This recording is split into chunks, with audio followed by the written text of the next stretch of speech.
All right, welcome to the Bobby Carpenter Show, and it is a new look today, thanks to some planned power outages that I did not find out about until right before.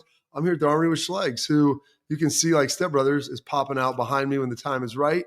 And normally a Bill Bender on in the second segment here, but since we're running a little late today due to flat tires and everything else, we're going to welcome our guy Bill on right now. Mr. Bender, how are we doing today, sir? Hey, I was running late too, so I'm glad we're all on the same page there. Good to be on with you guys. Welcome back. I hope you had fun last week. I missed you. Yeah, it's tough. We had the Buckeye Cruise, so raised a ton of money for cancer, which was pretty sweet. Had a good time with that. And it's really cool because the new guys now, Bill, with the NIL, they can actually come on. So for the last 3 years, current players have been able to come on. And with that, then we get a chance to kind of experience them, get them involved. And so while NIL may have a lot of bad, that is one thing that has been pretty good is the charitable aspect and the fact that these guys can kind of get involved now. No, and I appreciate what you guys do.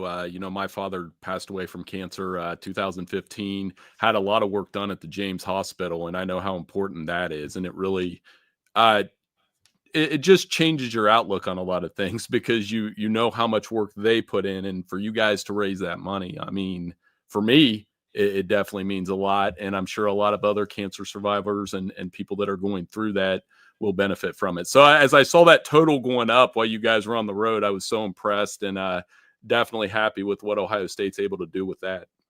Well, I appreciate it, Bill. So the start of I guess we got college basketball tournament. It's been in the full, week and a half, 2-week run here as the big boys are getting ready to go. The Power Four major conferences starting off this week. But also you have spring ball. And Ohio State's on spring break this week, but next week they'll be back at it. The question always is, like, at schools, how do you balance that, the excitement with potentially making the tournament, and especially in some of these SEC schools, but also then the kickoff of spring ball and how that looks?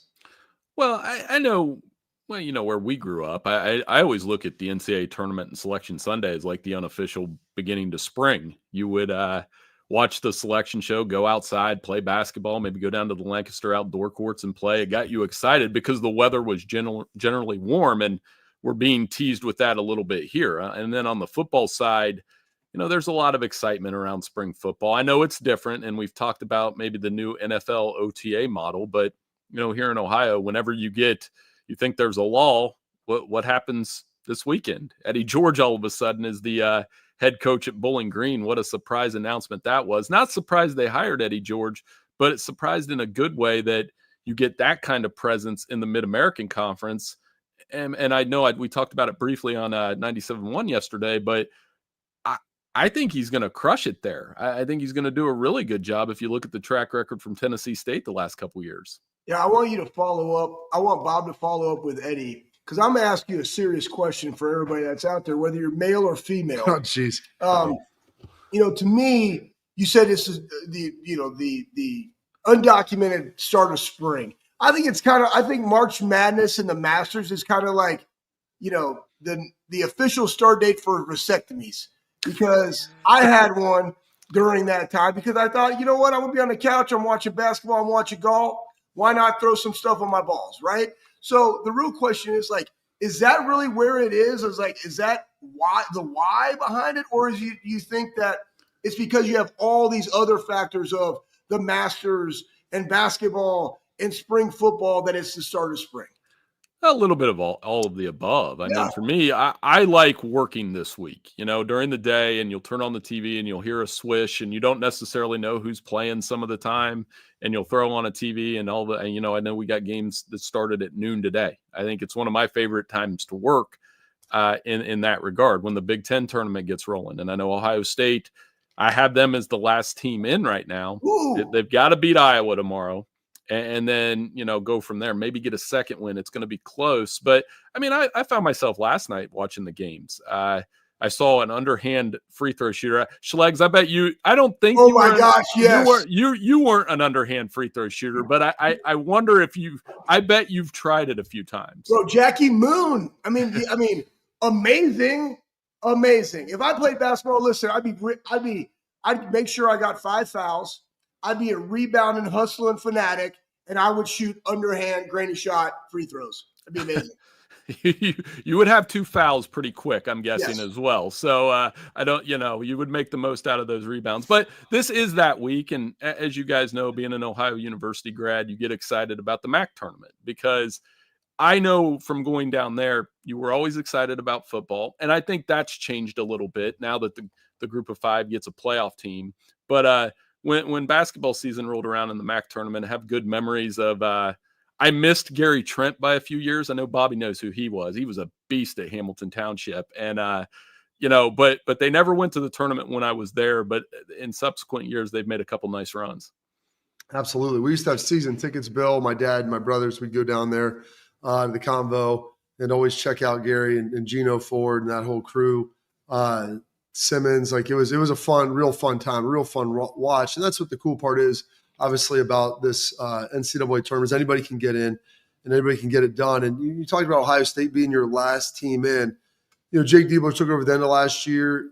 And, unfortunately, at the end of Holman, the last couple seasons, they had kind of swooned there in January.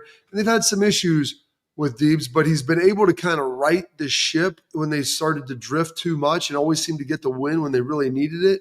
Obviously not a great performance against Indiana on the road. You felt like they had that one wrapped up. But how would you kind of grade his first full regular season performance? I know Jake's a basketball guy at the core. I talked to you about that last year, knowing that my first newspaper job, believe it or not, was in Upper Sandusky, Ohio, out of school. And you have to explain to people, as you guys know, that Upper Sandusky is actually under regular Sandusky, and there is no Cedar Point in Upper Sandusky, but they love their basketball there. And I missed Jake and John by a year, the year that they won the state championship. I had gone on to a different job. But so it's my long-winded way of saying he's a point guard. He's a basketball coach's son. He coaches with a lot of passions. He knows the X's and O's being a point guard. I think it comes down to recruiting and NIL for the basketball program. In some ways, you look at Ohio State basketball, and I think Thad Matta almost spoiled us a little bit because they were automatic Sweet 16, had great NBA recruits, and it takes time to build that. But I think they've been competitive in spots, but what they're finding in this new Big Ten is you can't take a night off. I do think there'll be 10 or 11 Big Ten teams, maybe 10 in the tournament, which will make the next couple of days a lot more fun. I do like having USC and UCLA in the mix, UCLA in particular, although it's going to look weird saying, man, UCLA's in the Big Ten semis. That would be very strange. Yeah, it is really strange. Well, let's go back to something you said earlier about Eddie George going to Bowling Green. One, we both know Eddie very well. But talk about his ability to compete in the MAC because, people develop, and Eddie's done a really, really nice job at Tennessee State developing, his players and being able to be successful there. How does that look now going to, Bowling Green in the landscape of the MAC and him being able to have early success? Yeah, I mean, Dino Babers won 10 games at Bowling Green in 2015, and ever since they're 36-68. So that's bumpy. I mean, that tells you right there that you might as well try something different. And Eddie George he comes with a presence. He's one of those guys that around here, when you say Eddie George, what's the first thing I think of anyway is Heisman Trophy. And I don't remember the yardage total against Illinois, but I know it was a lot. And he has a restaurant. Yeah. And he has a restaurant, and he's great to talk to. So he's very personable, very humble.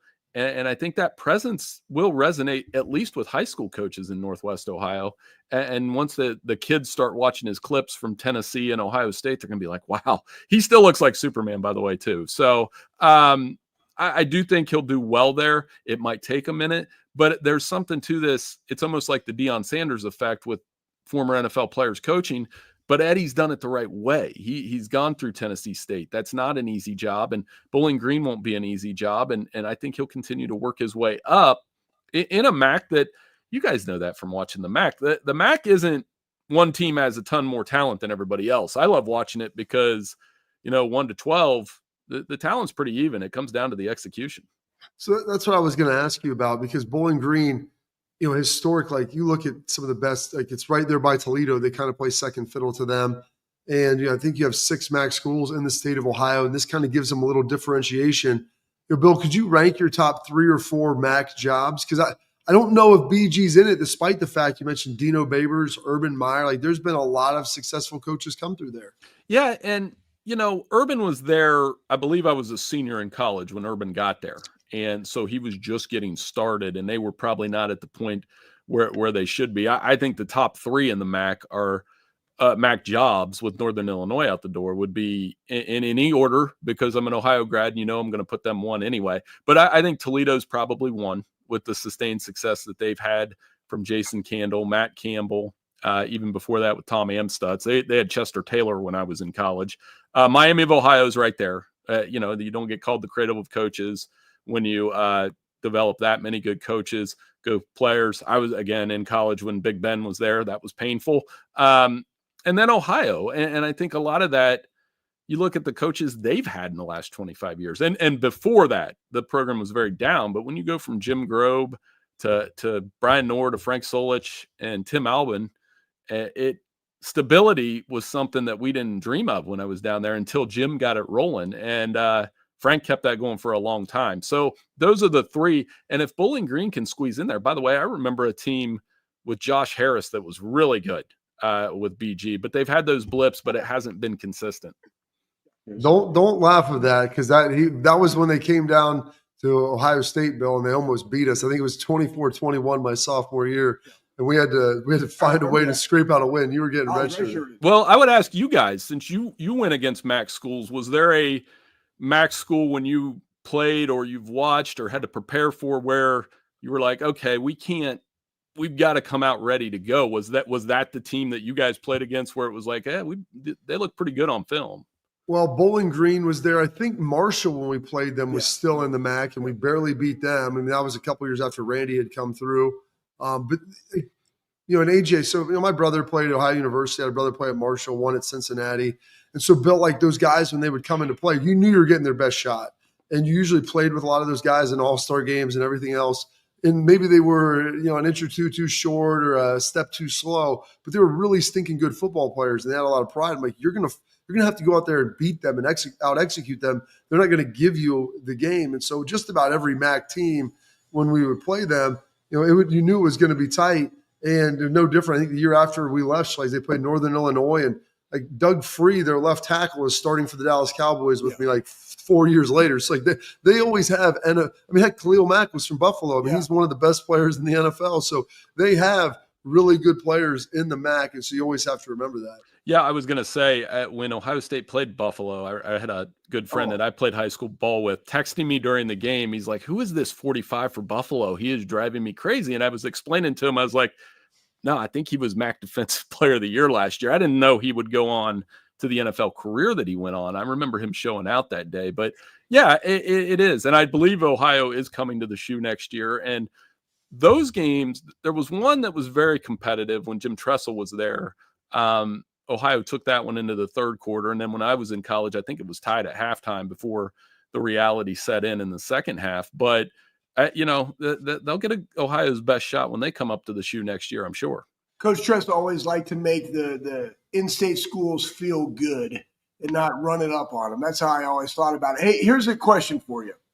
So you got Coach Prime, you got Dion, you got Eddie George, you have Michael Vick getting a shot. Like, are we seeing like a trend for a school that wants to make waves hiring somebody with that type of pedigree?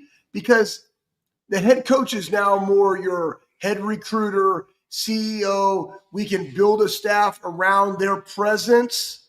If we got to go do that, is that something that we're starting to see? And can we see more of that in the future? I think Dion worked out, and some of that. Now we're going to find out how much Dion works out without Shedeur Sanders and a Heisman Trophy winner and Travis Hunter, who he brought with him. But I was always kind of in the middle with him. I wasn't quite I didn't think it would be 12-0, but I didn't think it would be complete disaster. And that's probably where we're at with Dion. Now, is that going to work with Michael Vick?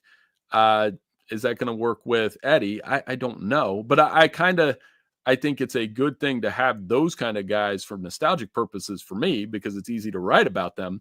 And I do think they do know football. They know what it takes to succeed at the highest level, and they seem genuine. And I think that's the difference between Eddie and some other ones, is, like I said, those couple years at Tennessee State where he's building, now he's taking the next step. And if that works out, maybe he'll take a next step after that. But I mean, former players in college, that happens everywhere. Everywhere in the Big Ten, we've seen that as well. So I do hope it works out. I hope it works out not too much when they play the Bobcats down in Peden Stadium. But I'm looking forward to seeing how he does. All right, final one. I'm going to give you the over-under, Bill. Eddie George seasons at Bowling Green, 3.5. I was going to say 3 or 4. So maybe 4, maybe 4. And then if he does well, because it probably takes at least 2 to 3 to get that rolling, maybe he gets them into that 8-9 win range, maybe more. And then if he's successful, then a lot of those MAC coaches, they do take that next step to the Big Ten. Or, where does he end up down the road? And it doesn't hurt Ohio State at all to have a former player crushing it in the MAC. So I think it's one to watch. Definitely excited to see. I did peek at the schedule, by the way. I know we didn't talk too much about this, but Ohio plays West Virginia in week 2.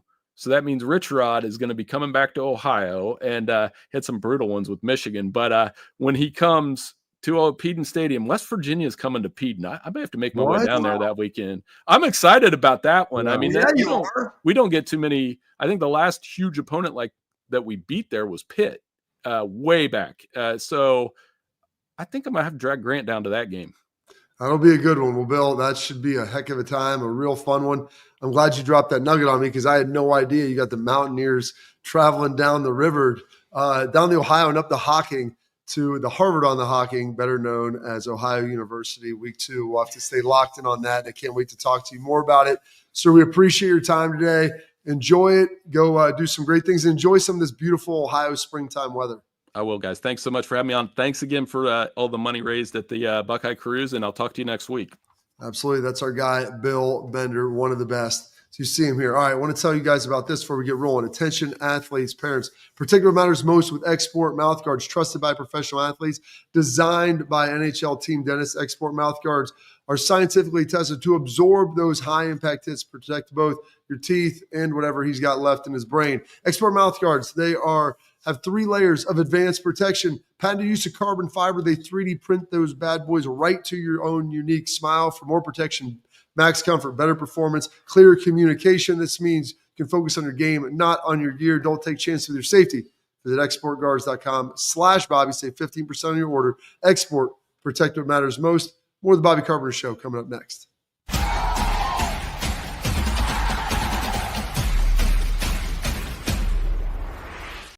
Eating.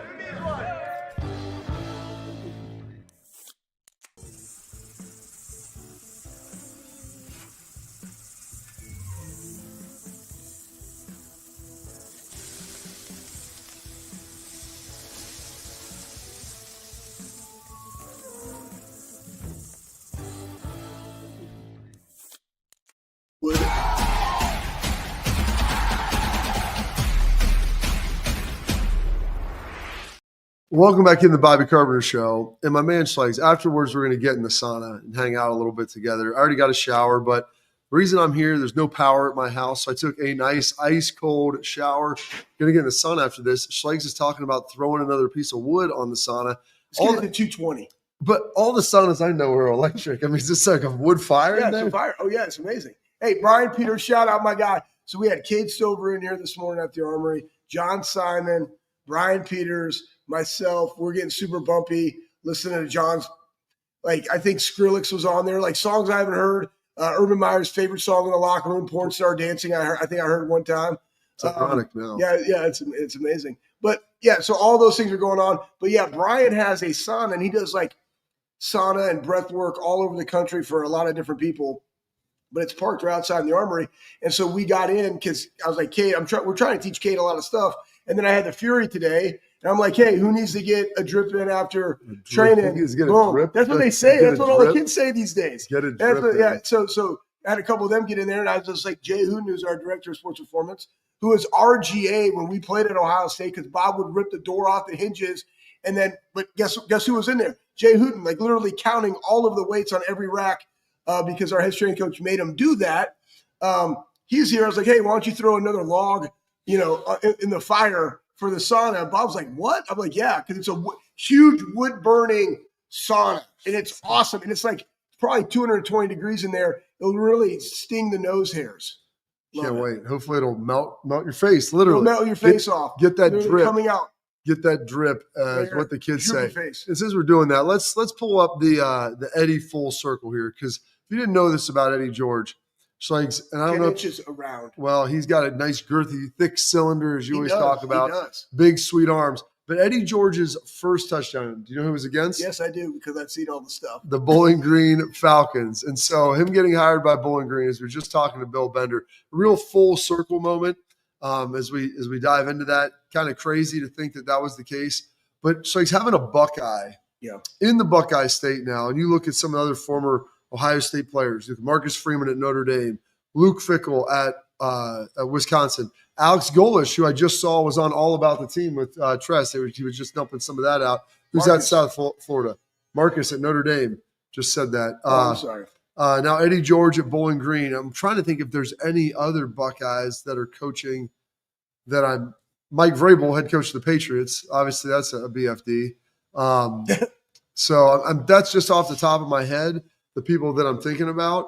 But a number of guys out there in these big prominent roles. And so when you think about Ohio State, those guys are at their current jobs and they're going to be supporting that.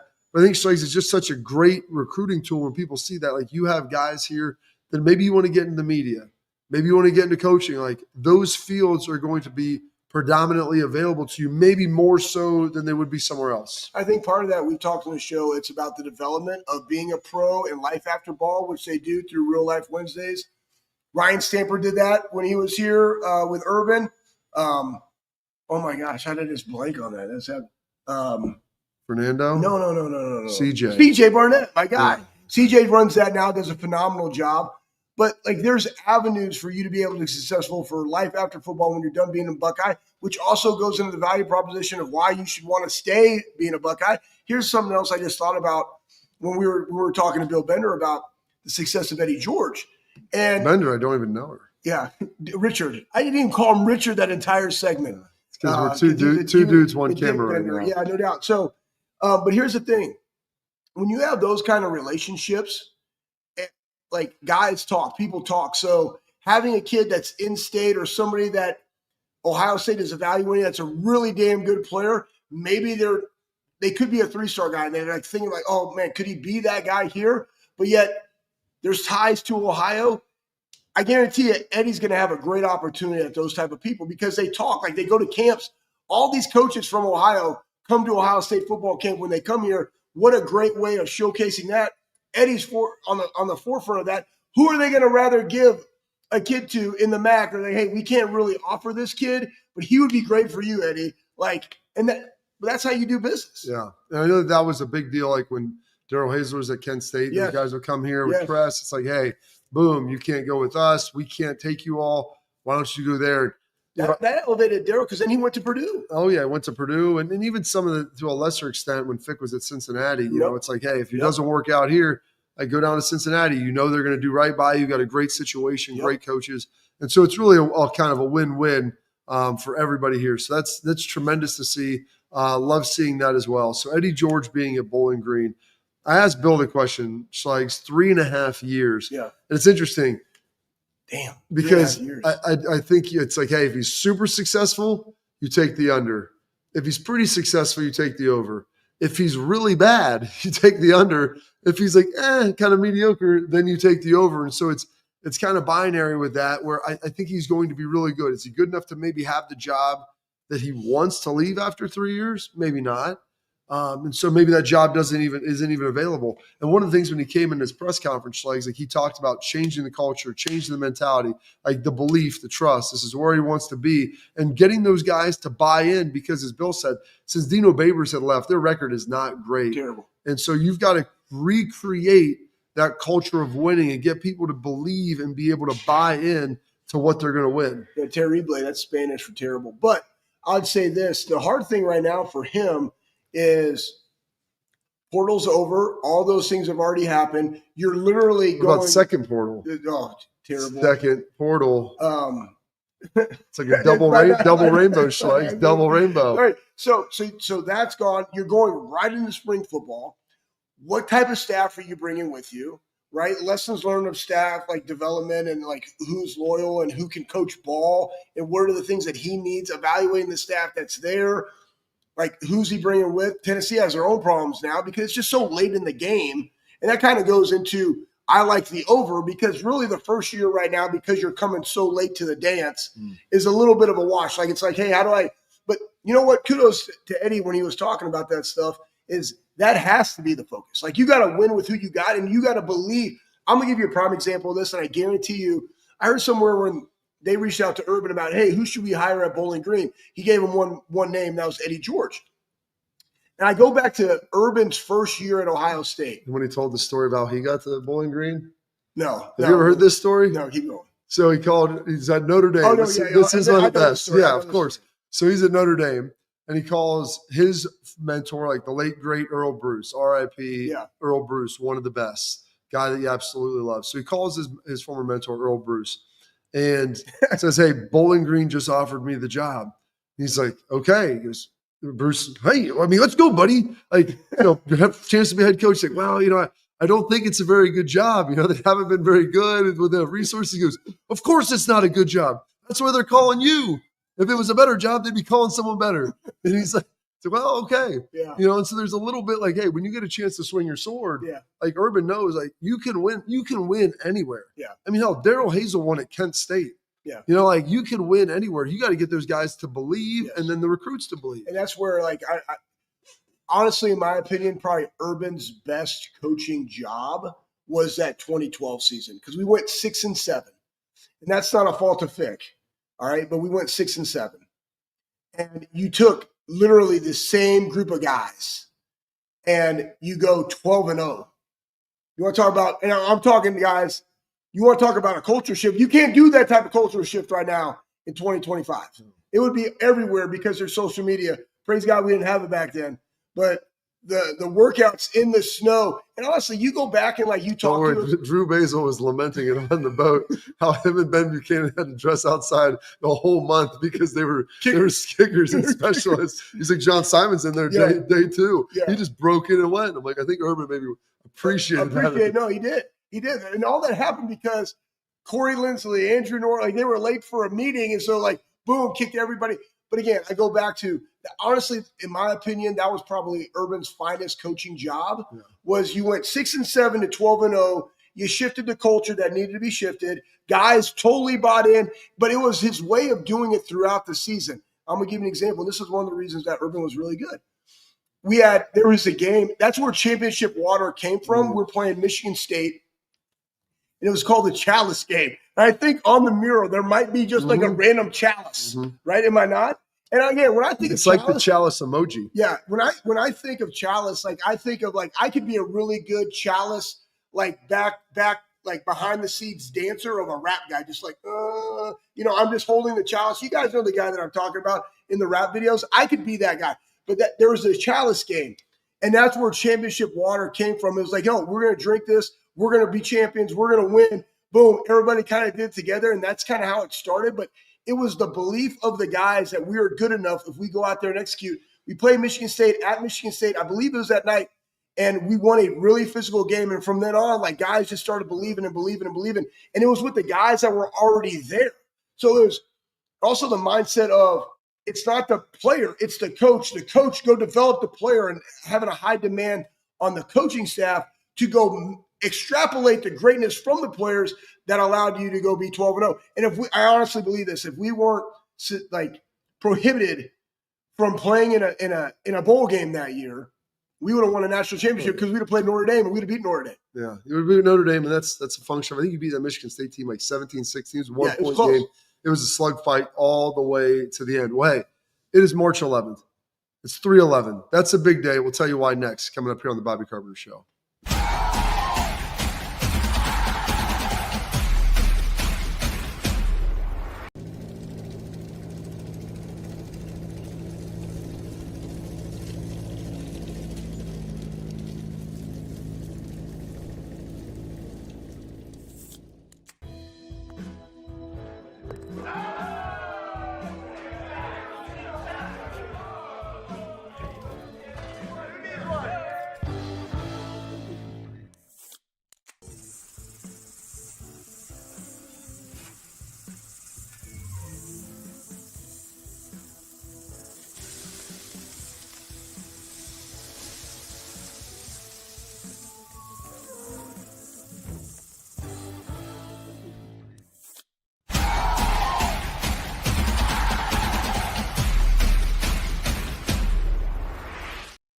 All right, welcome back to the Bobby Carpenter Show. Let's go. Listen, it's March 11th, which means it's 3/11. And I don't know if you realize this, Schlegs. 3/11 was a pretty significant down in distance in the Ohio State National Championship game against Notre Dame. Why don't we toss that up there, Pat, and take a look at old 3/11. And so we're just going to sit here and watch this as Pat runs it back, as you can watch the differing excitement of a guy who literally has your team with a chance to get a stop at 3rd and 11 to get the ball back. You're only up 8. It's one possession. And to watch Ryan run down there, giving the fist pumps the whole way. And Marcus, I've been on the other side of that too, where you watch that ball in there, you're like, oh, this is not good. And you can see 5 yards of separation, but it's 3-11 days. Like, so I wanted to make sure that we got there and celebrated the 3/11. Before we start getting in the chat, we're going to get a quick headline. So we have a nice long tailgate talk today. Yeah, I will say this too, because Ryan hit this up on the deal.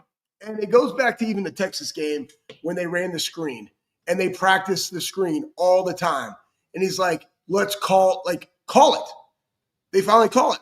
And they had worked on this. And he went around the story on the Buckeye Cruise was about making that call in that situation.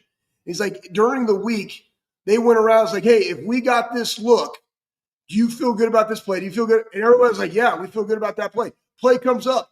Don't hesitate. Call the play. That's why you watch film. That's why you believe. That's why you work on it. It was like, no, call the play. And it was that play. And then they executed. And again, part of the best part about that play is as you guys watch it, watch Trevion Henderson. He was up here at the Armory the other day. Oh, stoned him. I didn't talk to him about this play. I just talked to him about life. But boom, comes up, stones the dude to allow Will to step into that throw. And Jeremiah just does what he does, right? So honestly, but that's what it is. Like, I love that kind of approach in life. It's, hey, man, if you know the play to call the freaking play, right? So anyways, I don't know how to control volume. That's all right. Don't hesitate. I got a YouTube machine right here on the phone. I love you guys. Watching yourself on the deal. Watch myself do the deal. On the Doomajig. All right. That's it for this. We got our headlines coming up. A couple of Buckeyes getting back together, reunited in the Big Apple, and I'm here for it all day long.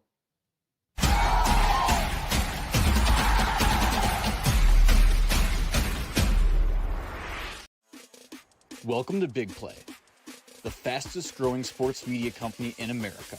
I'm gonna keep it straight with you. The reason you should watch our show is because I look good, baby. Come get some! Join our millions of fans for live sports talk shows hosted by the top former athletes and sports personalities in the industry. Ohio, it's my home state. Obviously, I'm a diehard Cleveland sports fan. Watch what you want, where you want, when you want. Welcome to Big Play. Make sure you tune in. I love you, Cleveland. Yeah.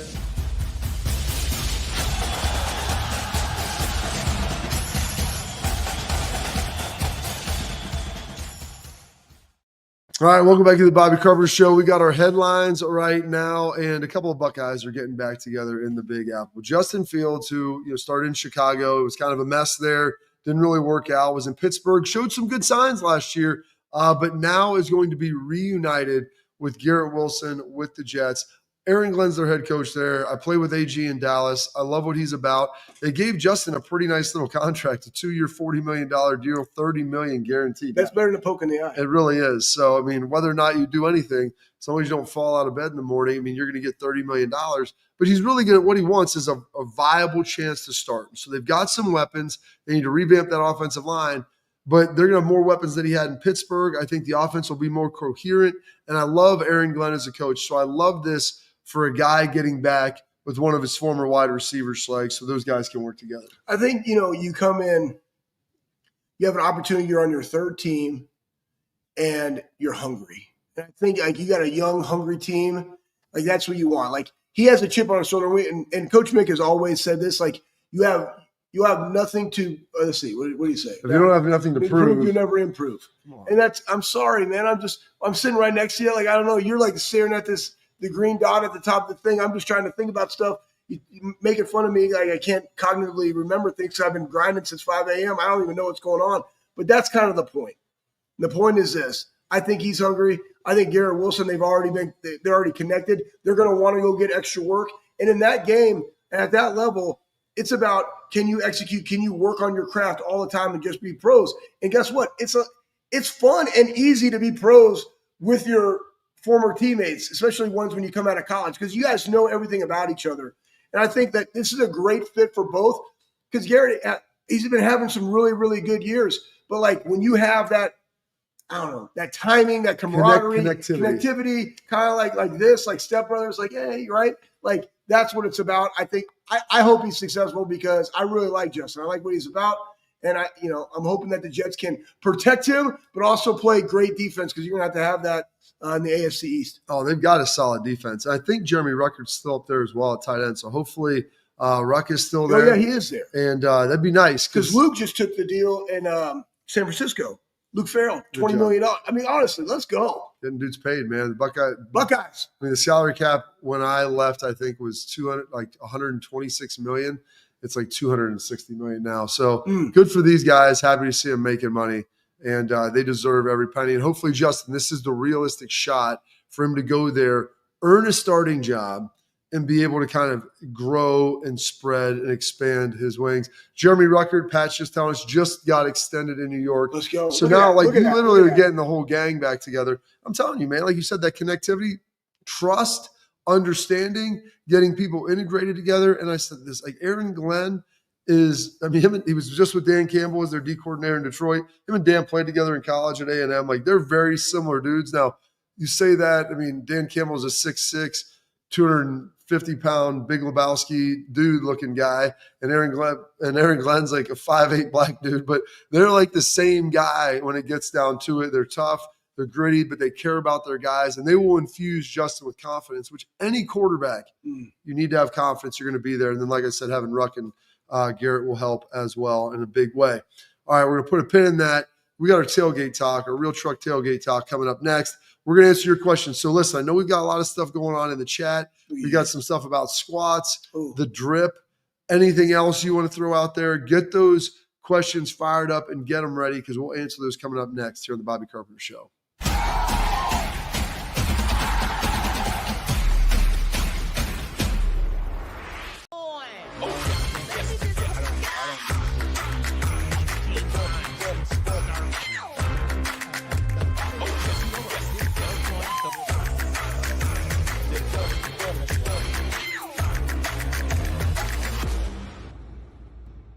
The Big Play Sports Network. Download the free app today to watch all of your favorite hosts on demand.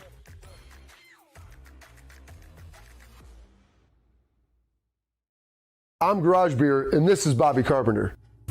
Garage Beer. Beer-flavored beer. Beef with an F? Okay, my bad. It's crisp and cool, and it doesn't taste like... I'm Bobby Carpenter. I drink in garages because my wife says I don't belong inside. If you like a cold breeze on your bag, drink Garage Beer. It's American, and so can you. Garage Beer. Beer-flavored beer.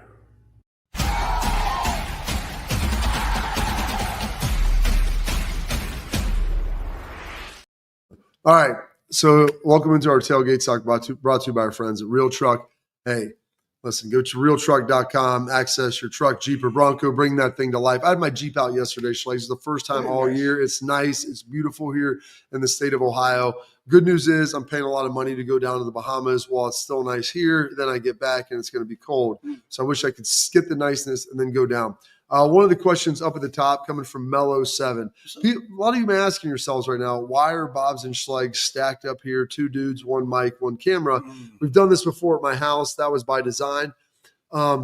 We had a scheduled power outage today at my house from approximately 9 to 2. Now, my lovely wife knows that I work from home a lot and I need functioning internet, which without power, you can't have the internet. So they left a voicemail for us, Schlegs, a couple of days back, to her recall. And I go, well, why am I just finding out about this at like 8:45 today? We'd already scheduled Bill Bender. We'd already set everything up. I didn't want to make an inconvenience to everybody else. I said, boom, I'll just slide over to the Armory and poof David Copperfield. We'll get that solved. There was a question also in the chat about something about squats. Ooh, squats. Pat, if you talked about that, like, widescreen, getting some squats going on here. And, it's like I actually did like full squats last week or on Sunday, which I hadn't done in a long time. I put 315 on the bar, which I usually like. I'm a 275 guy at this point, but I felt good. I was feeling pretty good. Yeah. Got gassed up, and I'm watching this stuff on Instagram about people, lifting to high degrees of their max. I'm like, let's challenge it a little bit. I mean, I obviously had a lot left in the tank, but I hit about 4 to 6 of them, and felt pretty good about it. Yeah. Well, I mean, so squats, like I squatted yesterday. Normally I do it on Tuesdays. We did it yesterday because we were doing velocity work, and I like to pair that with the lower body because of how Cade's doing it. But I posted on Instagram, Anthony Schlegel, we were doing dynamic effort squats, which was great. And then we did some Hatfield split squats, some unilateral stuff, and then some other things. And just super bumpy, really feeling it in my hamstrings and my glutes, you know. But no, I personally like to lift as heavy as I possibly can for as long as I can because I want to have good bone density, and honestly, I want to be gas station ready. That's what I'm wearing right now. Jailhouse strong. Listen, I lift in boots. I lift in jeans. I lift in cargo pants. Guess why? Because if somebody rolls their car and I got to flip it over their body, I'm not going to say, hey, guess what? Hold my coffee. Let me change into my workout gear. No, I'm just going to freaking get over there. I'm going to deadlift this son of a buck up, and you're going to scamper out of there. Like, that's the point. Also, what are you, Hulk? Yeah, picking up a car? Yeah, it don't matter. It happens, man. You get that adrenaline going, like somebody's life's in danger. Boom. I remember in high school, I picked up the back end of a Mazda Miata. Somebody dared me to do that. Were you there that night at AJ's when that girl had parked a little bit? 100%. Okay, that was amazing. Yeah. So AJ lived on the corner of Neal and Norwich. If you go down Neal, take a left on Norwich, right behind the gas station there on Lane Avenue, across from Jesse Owens and the business school. We were sitting out there on his patio one night, and there was this little girl that pulled up her tiny little compact car, and it was kind of hanging out over top of his driveway, which is very narrow. We could not get around it. There was cement on the side to hold back the dirt. So he couldn't go around it. And so we're sitting there and someone had to leave. So it was you, me, I think Mangold. I don't know if AJ got involved or not. And we literally picked this thing up and we kind of slid it out into the road. Yes. And then we're going to slide it back. I thought she'd eventually come out of wherever she was and leave. And then eventually someone called a tow truck and she was trying to explain to him. The cop's like, dude, you're diagonal in the road. But hey, we had to make a way. You had to make a way. Listen, don't park in front of fire hydrants. Don't have your bumper in the back end when somebody's trying to come out of a driveway, especially when it's really narrow that I probably, scrape my truck on multiple times. But that's gas station ready. Listen, at some point, guys, you're going to be at Sheetz driving home, right? Because they got 2 for $1 on ons. I get it. You got your Sheetz card. That's a little nicotine pouch right there. Anyways, you got to go. You're onto the caffeine pouches. No, I got caffeine pouches and nicotine pouches. We've been getting bumpy here all day, man. It's sometimes I haven't even eaten yet. No, we don't need to see that. Anyways, so, you're going to be up there. You're going to be filling up your truck with diesel, right? You're going in there for the, buy one, get one free ons over there at Sheetz. And somebody's going to be rolling up hey, we want to do some stuff. But you know what? No, they're going to see some boots, some jeans, big traps, and a thick cylinder. You know what? They're like, you know what? I don't want any part of that tonight. Well, there's a great question here. We'll leave with this one. Okay. From the Ohio Bob podcast. I guess his name's Eric, which I don't know. It's Eric. a great question, Eric. So thank you for this. What's Eric in Spanish? Enrique? Okay. Maybe? Iglesia. Sure. As former Buckeyes, how much do you guys do when it comes to recruiting high school kids in the state of Ohio? It's a good question. Right here. This is the guy right here. So, I'm around the facility a lot. And so when guys come through, it's hey, can you get introduced to these guys? You talk to them. I'm getting old now. So usually it's their dads oh, I remember you. I was in school when you were in school. It used to be the players yeah, a long time ago. Oh, it's this and that. I used to play. And they do have events, and they've done a great job. And Ryan leaned into this, and Mark Pantoni's been really good. Yes. They had an event at the Blackboard. They had a big recruiting night in the summer. It was a couple years ago. Yeah. And hey, anybody in town, can you come back? And so AJ, you, myself, we had, a handful of guys, I think Santonio came in. There was just a bunch of guys, probably 10 or 12 guys that were there, kind of one from every position group or a couple that were able to kind of talk about that and what it means to be part of the brotherhood, be a part of Ohio State. Yeah, I think. And so I'll brag on Bob a little bit about this, but when guys come in and they don't, especially ones that want to go into business, Bob just talks a lot about the Fish College of business and going back and getting his MBA and all the stuff that he does in, the media, and what does that life look like after Ohio State? Because so many times they get focused on the here and now, but not all, but their parents want to know, but like, what does life look after football, and how is that school developing my son as a man, and where they can go after they're done playing? And obviously Ohio State has a lot of resources and a lot of great, departments within it, but like, you have to be able to articulate that and authentically show the added value of being a Buckeye. Man, how does your life look? I thought, honestly, when I went to Ohio State, getting to play in the NFL, that it would be like kind of like Ice Cube talking about blunts, 40s, and Bs. That's not what the rest of my life has been like. So it's kind of been a raging disappointment ever since. So I'm sitting here doing this with this dude who kind of stinks right now. We're going to get in the sauna together. That's it for this edition of Tailgate Talk, brought to you by our friends at Real Truck. Go check them out at realtruck.com. We got slash. Yeah, I don't know. No slashes. All right, coming up, we got parting thoughts with one Mr. Anthony Schlegel. Oh, man.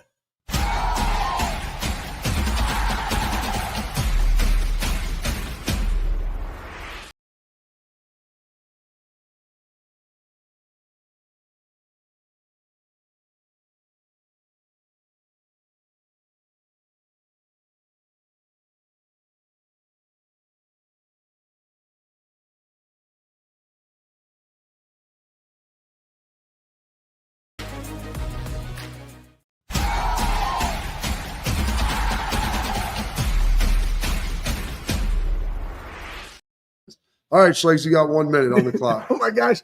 I don't even know the clock right there. Is that the clock? 1 minute. So I get to go to 48:33? Yes. 48:30. All right. So hey, here's my one thing, right? So, and it's about, let's talk about training. Have good partners. Good partners is where the magic happens. Because because of when I train and the chaos that is my life, when I get back and I get to be around former guys, and again, I coached Brian Peters, I coached John Simon, I never coached Cade, but I was around Cade, and Cade's very similar to me. Shotguns with Cade with you at the farm. But it's just so fun, right? Like, you need to surround yourself with people that can sharpen you, that can add value to you. Because I left that, and even though my day has been absolutely chaos, I feel great. And that's what it's supposed to be about. I walked in the Armory this morning at 5:00, and there are people just great vibe, pushing each other, changing weights, talking shop. And I'm like, I ain't messing up your workout. I'm just dapping them up like, hey, man, I'm proud of you. Keep, consistent work works. Keep it going. And that's what it's about. Have good partners. Everybody get out there, start your fitness journey. Let's freaking make Ohio great again. Healthy again. Healthy. It's always great. Trust the Lieutenant Governor. Okay, gosh. James just texted you. I'm guessing it's about him finding us on Twitter with 2 dudes, 1 camera. That's it for this edition. 2 dudes, 1 mic. Boom. That's it for this edition of the Bobby Carpenter Show. We'll see you tomorrow at 12:30.